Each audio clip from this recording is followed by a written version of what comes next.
Hi, my name is Carolyn Patterson. I'm the Suicide Prevention AmeriCorps Vista here at Lewis and Clark Public Health. Today we will be talking about a new work group called Safer Communities Montana. I have here with me today Dennis and Joshua. If you guys would like to introduce yourselves. Yeah, you bet. I'm Joshua Loveland. I'm a director of pharmacy over at Shodair Children's Hospital. And I am Dennis Nyland. I'm the mental health ombudsman for the state of Montana. So let's go and get started, I guess. Safer Communities Montana, what is it? So it was a partnership. We had a work group that was talking some stakeholders in the Helena community, and they were talking about what are we going to do, with lethal means. So what we started talking about is a partnership with pharmaceutical and firearms. Those communities, the pharmaceutical and the firearm communities. What we wanted to do is we want to have them to empower, the retailers, the ones that are at the pharmacies, the ones that are at the firearm dealers. We want them to empower them to be able to stop sales or even to slow down or refer a community member if they feel that to have them have those resources like mental health resources, and it's like a first line of defense for suicide. We really want to start talking about lethal means and how to limit those lethal means and how we can support our community in doing that. With that, we talked about what is lethal means. It's a suicide prevention, and then how to keep our loved ones safe with that. That's the biggest part of this. So really how this group started, there's a Mayor's Challenge. SAMHSA, it's a national group. They got together and they picked 35 states, and out of those states there were cities. They had a governor's challenge, and there was a mayor's challenge, which they picked certain towns or cities, and Helena was one of those. And we actually are a subgroup, the Safer Communities work group, Montana work group. We are a subgroup of that mayor's challenge. It started in 2007, the mayor's challenge. 2018 is actually when our subgroup started to work on different things like crisis mobile units, and maybe developing those. And then we started working on this lethal means with the Safer Communities Montana. We also are part of this, with that we are part of this Suicide Prevention Coalition in Lewis and Clark County, and we actually have meetings with them also. The effort is more than a year in the making. It took us quite a long time, and I'll go into that a little bit further detail later here about what it took really to get this together. I guess. So, Dennis, why would you say this project is important? Well, let's talk about the numbers. The numbers is really what makes us start to believe, okay, we need to do something. 2019, we in Montana, we were the third in the nation for suicide rate. So you never want to be in those top. We've been in the top 5 for over 40 years, and so we're third in the nation for suicide rate.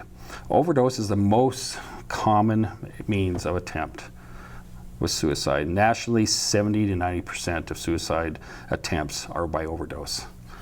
63% of all Montana suicides involve a firearm. And that if you look at the trends, it's real close to those trends. We're actually higher than those trends throughout the nation. And Montanans will die every 54 hours due to suicide. Let's talk about veterans. Veterans is a big thing in our state. 80.4 veterans die by suicide when they're using a firearm. And the loss of Vietnam vets, this is a staggering statistic. Loss of Vietnam vets, Vietnam veterans by suicide. There's more of those than there was in all the Vietnam War, which was approximately 59,000. So over 59,000 veterans were killed. More than 59,000 are being killed or have died by suicide. And so it's a staggering statistic, but that's why we're here. That's what we want to talk about that. I heard you mention before, and I'm sure we're going to get into it a little bit later, but you used the term lethal means. I was wondering if either of you guys could define what lethal means are. Yeah, it's a great question. Lethal means, I guess, the most technical definition is a pathway to suicide. So it's the means in which someone might do harm to themselves. It gets a little more interesting when you start looking at reduction of that. And so reduction of lethal means can be something like taking those away, removing means of suicide, but it can also mean putting barriers up. So it could be putting technical barriers, that could be making it harder to get into packaging. So for like medication, a technical barrier to lethal means would be to put it in a unit dose package, a 1 pill per blister. Another example might be, putting barriers up on bridges. And so there, you can do that. You can also decrease lethality of means. And so something I think a lot about in pharmacy is you have overdoses of medications. If we use medications that are less deadly for our patients, then there's a lot less risk of them actually a lot less risk of that patient than going through to death with their suicide attempt. And so really saving lives is what this lethal means is about. So something that I've noticed going around when we speak about lethal means is this concept of safe storage. What is safe storage for somebody who may not be familiar with it? So, so I guess let me state it this way: if people do not have access to those lethal means, as Josh was talking about, they are more likely to survive. So that's what we're talking about. What is, those lethal means? How can we do that? So that's why it's important that we have devices like gun locks. We have medication lock boxes. We have safety nets under bridges. Different, there's medication, or is a Deterra, which is a medication. When you have old expired medications, you actually put it into these packets, and it deactivates the medication, so it's not lethal anymore. So I think that's the biggest thing, is the safe storage of those things, so that they don't have the means, the access to them when they're in crisis. Yeah, it's a way that people can still have these items. People need to have medications at home. But what we can do by giving safe means, safe storage of those medications, by encouraging and educating about that, then they can use the medication safely, but it also then limits the amount, the quantity of the medications, and those old medications that aren't needed anymore. It keeps them out of the house, and so that people at risk aren't going to take them. That actually makes a lot of sense to me. If I could share a personal story real quick. When I was growing up, I struggled with bipolar disorder, and I still do. I'll struggle with it till the day I die. Luckily, I have found ways to control it, to manage it. But when I was a teenager, that was not the case. And I struggled with suicidality often. I was threatening to kill myself directly to my parents. And luckily for me, I was in a situation where my parents could and wanted to find me help. And so they did. They got me to see a psychiatrist. I started seeing a therapist. I started group therapy as well, all of which were incredibly helpful. But when I think about what protected me in terms of like tangible threats, it was my psychiatrist telling my parents, you need to lock up your medications in your house. You need to keep firearms in your house away from where I could get them. And I don't think that I fully understood what was going on at the time, but I know that my parents locking up medications in our house saved my life. I'm alive today because I could not physically harm myself when I wanted to. And sometimes, and something that I've learned is that that feeling that I had always passed. But my parents' care for me and my parents' protection for me never did. And that's why I'm alive. And I think that I got really lucky. A lot of parents don't have resources to take their kids to that amount of care.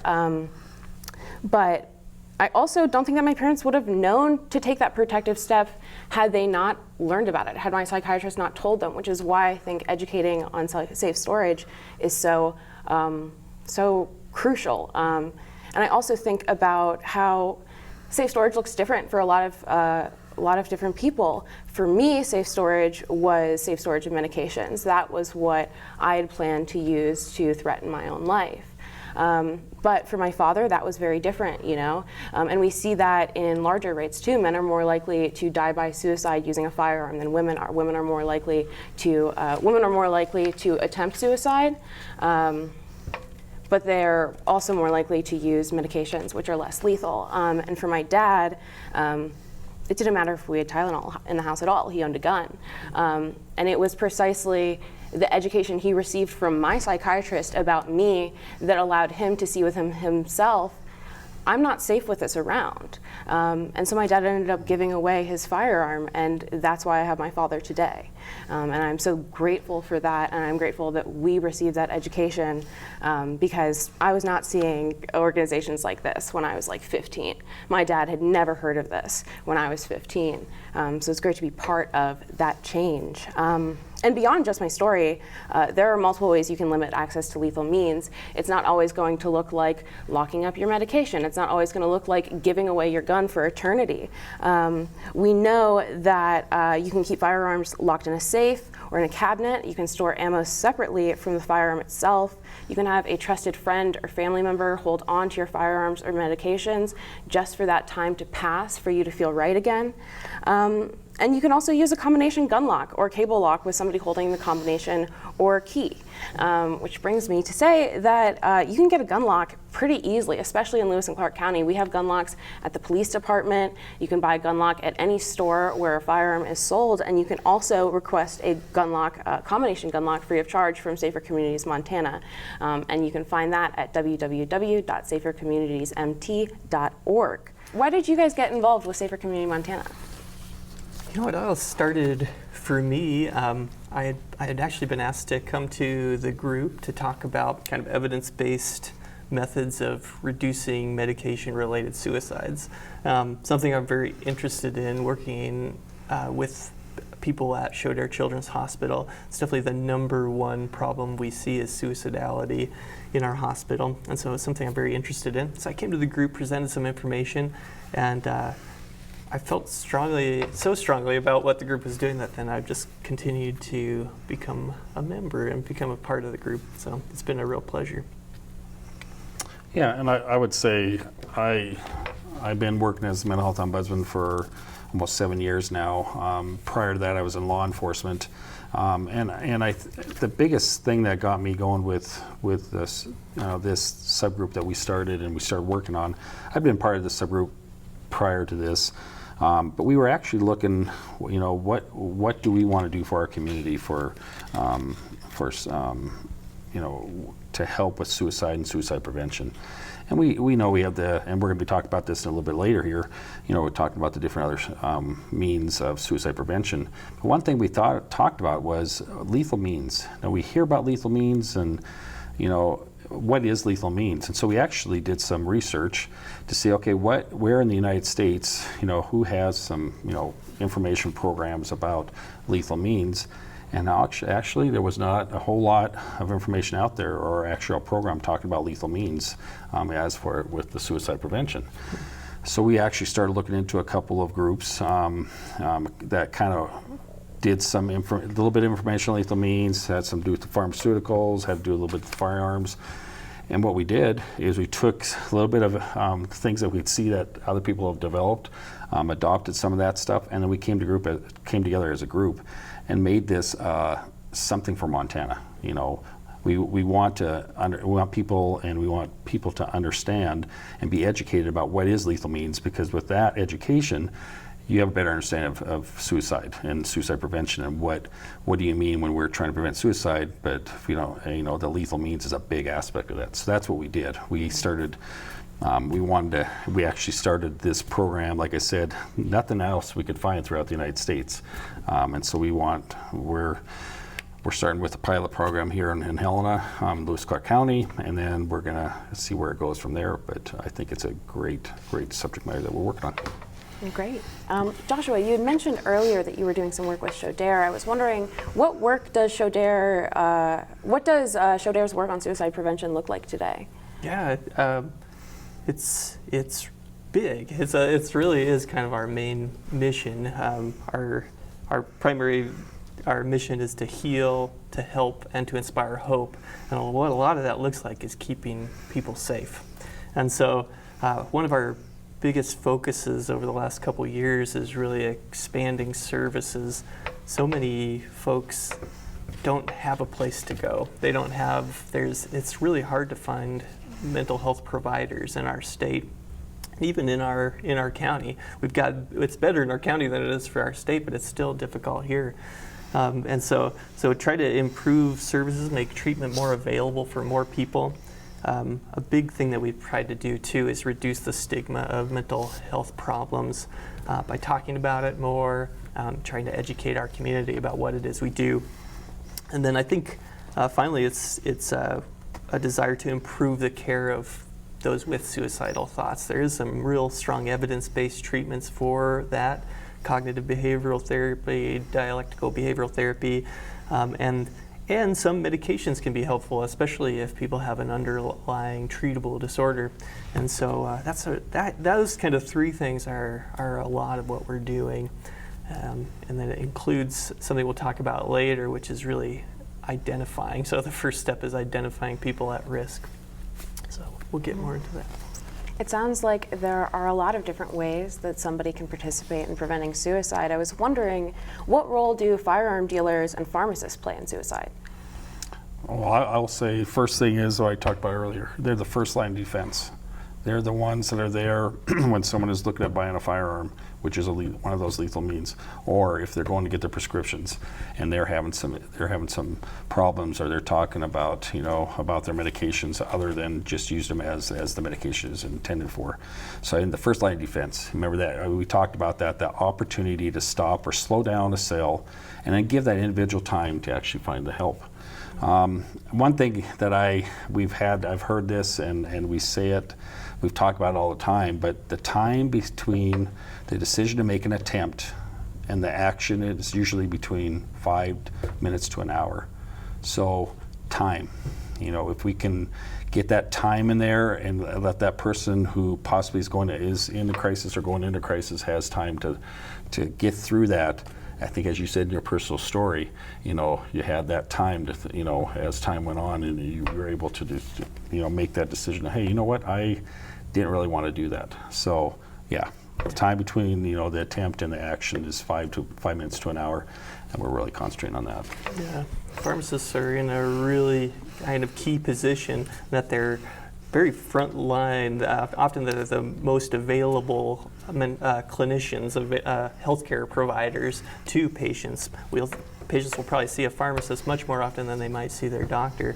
And so the goal for us is to teach pharmacists to identify, look for signs of risk, and then engage patients that they are concerned about. Talk to them, empathize with the patient, and then have some resources available to then get that person to some help. So helplines are really nice. The crisis, the text line, which we'll show later, and even contacting that patient's provider with the patient, and keeping them engaged until help can be found, until they can be with somebody who can keep them safe.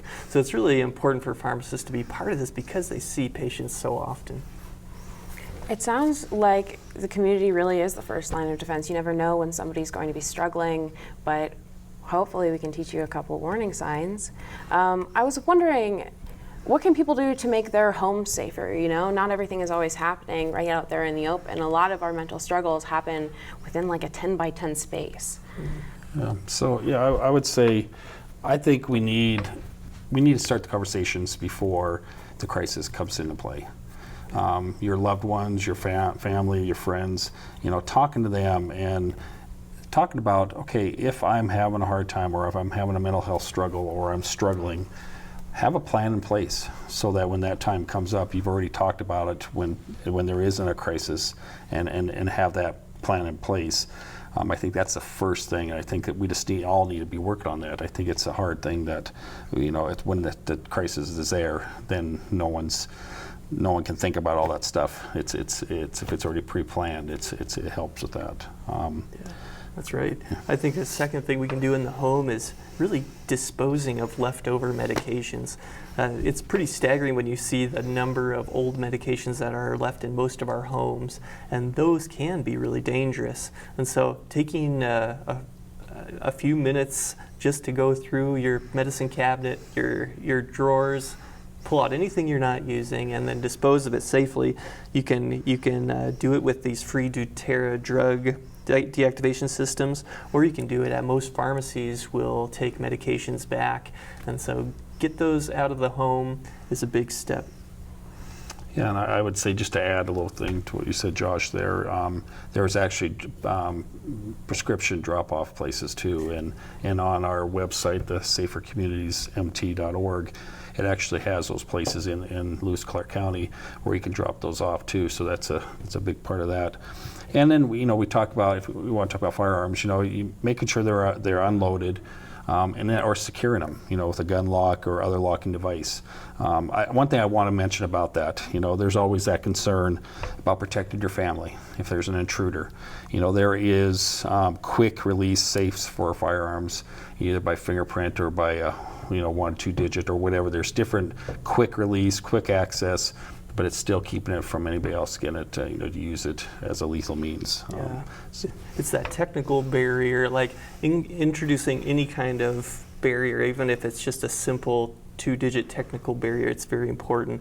And so that's another thing we talk about with at-home medications, is you can get a pretty basic lock box, it could be a cosmetic case with a combination, or they do make like lock boxes for medications, could be a safe. Mm-hmm. Anything that requires some technical expertise and thought to get into can be a really important barrier for medication. So any medications you're using currently, instead of having them out and about, if you keep them secured, that's that safe storage, keep them in some type of box that's locked, that can be a really good step as well. Kind of the final thing that we can encourage people, especially if they have some family member or somebody in their life that's at risk of suicide or has some suicidality, is talking to their provider about limiting the amount of medications that's given to that person at a time. So a single month's worth of medications can be a lot safer than a 3-month supply. And even though that it might be something that we're taking for a year, getting that single month at a time, talking to the provider about tracking that with the patient can be another important thing we can do at home. So something that I heard you guys mention before is that if you need to, you can temporarily remove a firearm from the home, give it to a trusted person. I've also heard rumors that you could pawn it and then buy it back. I was wondering, when is a good time to bring a firearm back into the house after a crisis is over? Yeah, I would say that's going to be different for every person. It's different situations. I think it should be based on, so if there is a crisis that occurs and the decision was to have those firearms removed, either by having a family or friend, hold it for you while you're doing that, while you go through that crisis and get through that crisis. But I always would err on the side of having the professional opinion, have a medical doctor or a mental health, professional, having them make some determinations or help you and your family to determine when that best time to bring those back. But it's different for everyone. That's what I was talking about earlier. Having this conversation before a crisis occurs. Do we give it to a friend? Do we give it to a family member? Do we give it to someone else? Or what do we do with those things when a crisis does occur, or if a crisis does occur? It's always good to have that pre-planned. Does Safer Communities Montana advocate for any policy changes? So I would say right now, no, we're not at all. We're not a policy-making group right now. We're not regulatory. We're here as a community care. We respect the firearms place in Montana culture. Montana's culture is firearms. We all grew up around that, living in Montana. So we just want the community members to lock up any lethal means, whether that's firearms, whether that's prescriptions, or whatever the lethal means is, so it doesn't get into the wrong hands at the wrong time. I know that Safer Communities Montana has a couple material resources like posters, postcards, and wallet cards, as well as tip sheets. I was wondering if you could tell us a bit more about how they were developed. So yeah, I would, like I said earlier, you know, I kind of hit a little bit tip of the iceberg on that. But when we were starting to talk about the lethal means, we started actually, it took about 6 months to 9 months to actually go through and figure out how are we going to bring this information to the community. We want to, you know, we want people to understand they have their rights, you know, constitutional rights, and but we also want people to understand that lethal means is a means of suicide, and we want people to be able to understand that. And so it took about 6 to 9 months, almost a year, to actually develop this. We developed it from Safer Homes, which is in Washington State. Also, we developed it from New Hampshire Gun Shop Coalition that day, and we actually took information from both of those and many other organizations and kind of put it together and made it for Montana. Like I said, Montana, we are here, you know, with our guns and you know, strap your boots up and take it, like, you know, go out there and just, you know, take care of business. We want people to understand that, hey, we understand we're in Montana, and we want us to be able to have the means to be able to keep our community safe. Yeah, what kind of information is on those tip sheets, Carolyn? The information that we have on those tip sheets is resources on how to identify the warning signs of suicide and what to do after. And that's going to look different for the different tip sheets that we have. We have tip sheets for pharmacies, we have tip sheets for firearm ranges, and we have tip sheets for firearm dealers. And so, of course, warning signs at a firearm range are going to be a little bit different than warning signs at a pharmacy. Maybe at a pharmacy, you'll see somebody trying to pick up medication that they shouldn't pick up for another month. Maybe at a firearm dealership, you see somebody who's trying to buy a gun and isn't particularly interested in learning about anything about that gun. Maybe they say something like, oh, I'll only need one shot, I only need one bullet. And all of those things may, of course, seem obvious that we're talking about it now, but when you're actually in that situation, it's kind of scary to hear that. And so we want to empower the members of our community to see these things and know, I can do something about this. I don't have to be the person who saves them, but I can be the person who says, hey, what can I do for you? And so part of that tip sheets are also resources for referral. So that's going to look like the crisis line. There's also a vet line, as well as the Trevor Project has a hotline as well. That's great. What is your hope for distributing those tip sheets to the community? So our plan is to get everyone possibly that we could in Lewis and Clark County to put these tip sheets up behind the counter. Hopefully they will share them with their employees and start a discussion. But we also have posters, postcards, and wallet cards that we have already started putting up all throughout Lewis and Clark County. We've done some invested effort here in Helena, in East Helena, in Lincoln, as well as Augusta. We were able to get posters, postcards, and wallet cards throughout Fort Harrison, which I'm very proud of. We also have those at St. Peter's Health. We have those at Chaudere, as you may know, and businesses all around this area. Maybe you've seen them already.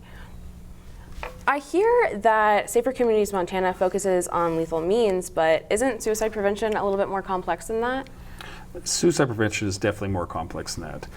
This lethal means that we're talking about today is just another spoke on that suicide prevention wheel. Yeah, it's, you know, we have, you know, prevention, and we have, you know, intervention, and we have postvention, you know, what happens after. And so this is just that one spoke of that wheel that's just talking about lethal means that we want people to understand, so they understand the whole wheel of suicide prevention. And I guess, Carolyn, would you like to talk about, you know, the prevention piece of it? Yes, I would love to. So when we talk about prevention, that's going to look like a lot of different things, but a lot of it is community awareness and reducing social stigma. And so what we're trying to do there is participate in as many awareness activities as we possibly can. This year we've already participated in the East Helena Out of the Darkness Campus Walk, as well as the Helena Indian Alliance Suicide Prevention Memory Walk/Run. But that's also going to look like block parties down the line in September, and we are always having QPR trainings, usually around once a month. There is an upcoming virtual QPR training, and for anyone who may not know, that stands for Question, Persuade, Refer. And that upcoming training will be at 5:30 p.m. on July 15th. It is a free 2-hour session where you can earn a $5 gift card just for participating. It's intended for people 18 years or older, and hopefully it will teach participants the skills they need to help friends, neighbors, and loved ones who are struggling with thoughts of suicide. I was wondering if maybe Joshua, you could talk a little bit about intervention. Yeah. Intervention is then, once we identify somebody who is at risk, what do we do next? And a big part of that is mental health care. And so finding some type of provider, and it could be, there's a wide range of them out there. Therapists are really good first line treatment providers. Psychiatrists are good.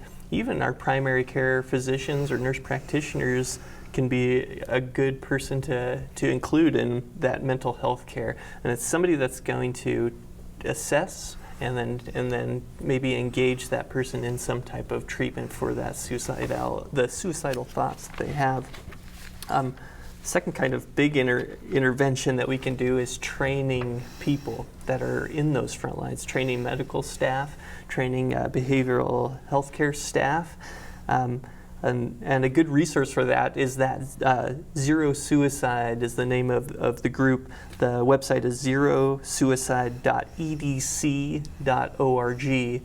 And it's a nonprofit organization that essentially provides a systemic framework for hospitals and behavioral health clinics to do an evidence-based assessment and then treatment of suicidality. It's a really great resource that is available for everybody. It also helps institutions then look at what they're doing and assess it for quality. Is it working? Are we actually finding and helping people that have these suicidal thoughts? And so it's something that we've really engaged in at Chaudere, is trying to improve kind of that process that we have and make sure that while we're seeing patients, we're asking them those questions and then getting them help the help they need if they are having suicidal thoughts. What does postvention look like, Dennis? Yeah, so postvention it's the things we can do after there is a death by suicide. Some of the things, there's some events out there and some support groups. One of them is the International Survivors of Suicide Loss Day. It's always the last Saturday of November before Thanksgiving. So that's one event that a lot of people, the people that can that have had losses, they can come together and they can actually talk, and there's speakers that come and do that, help with that. And then there is some suicide bereavement support groups. One that I know for sure is there's a 6:30 to 8 o'clock p.m. at St. Peter's Health Administration Building, and that's every fourth Tuesday of the month. So the next one would be July 27th. So that's the suicide bereavement support groups. And then it's the peer support groups. We have a man-to-man peer support for men groups, and that's sponsored by the Montana Independent Project. We also have virtual every Monday at 1 o'clock over Zoom, which is that man-to-man peer support. And if you need to contact someone with that, you contact Charles at 406-461-9861, or email him at calvarez, CALVEREZ at MILP.us. We've talked about all this stuff about lethal means and what to do, and like we said, that's a piece and a part of the suicide prevention. So what resources are available to those that are in crisis? Luckily, there are multiple. For immediate crisis, and even if you just need someone to talk to and you don't feel like this is the minute that I'm going to harm myself, you can contact the Suicide Prevention Lifeline at 1-800-273-TALK, which is 8255. You can press 1 for veterans. You can also contact the crisis text line by texting MT to 741-741. And you can also contact the Trevor Project helpline, which is specifically for LGBT youth and adults, at 1-866-488-7386. And of course, you can always go to www.safercommunitiesmt.org to request gun locks, Deterra drug deactivation systems, or any of our materials. You can find upcoming trainings and peer support groups on our calendar, and you can also find an interactive drug drop box near you. Thank you.